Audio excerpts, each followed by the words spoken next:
ناظرین، آج ہم آپ کو سینے پہ جمی بلغم، نزلہ زکام، گلے کی خراش اور کھانسی کے لیے ایک مفید اور اثردار گھریلو نسخہ بتائیں گے جس کے استعمال سے سینے پہ جمی بلغم، نزلہ زکام، گلے کی خراش اور کھانسی میں آرام ملے گا۔ موسم بدلتے ہی سرد اور ٹھنڈی ہوائیں چلنے سے نزلہ زکام، گلا خراب، ناک بہنا، سینے کی جکڑن، بلغم، کھانسی، گلے کی سوزش، گلا بیٹھ جانا، یہ تمام تر مسائل عام ہو جاتے ہیں۔ یہ تمام مسائل بیکٹیریا کی وجہ سے ہوتے ہیں۔ بیکٹیریا کی وجہ سے جسم میں انفیکشن ہو جاتا ہے جس سے سردی کا لگنا، بخار ہونا یا سانس میں رکاوٹ جیسے مسائل عام ہو جاتے ہیں۔ جسم میں انفیکشن ہونے کی بڑی وجہ قوت مدافعت کی کمی ہے۔ چلتے ہیں نسخے کی طرف۔ نسخے کے لیے ہمیں چھوٹے گوشت یعنی بکرے کے گوشت کی ضرورت ہوگی۔ کرنا آپ نے یہ ہے کہ ایک برتن میں پانی اور گوشت ڈال کر چولہے پر چڑھا دیں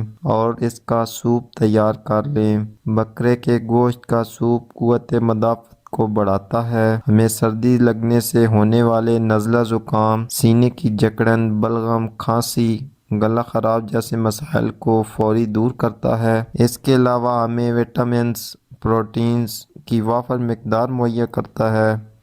اس لیے بکرے کے گوشت کا سوپ صبح و شام ایک ایک کپ استعمال کریں۔ اس کے استعمال سے انشاءاللہ بہت جلد آرام ملے گا۔ امید کرتا ہوں آج کی ویڈیو آپ کے لیے فائدہ مند ثابت ہوگی۔ اسی کے ساتھ اجازت چاہتا ہوں۔ اللہ حافظ۔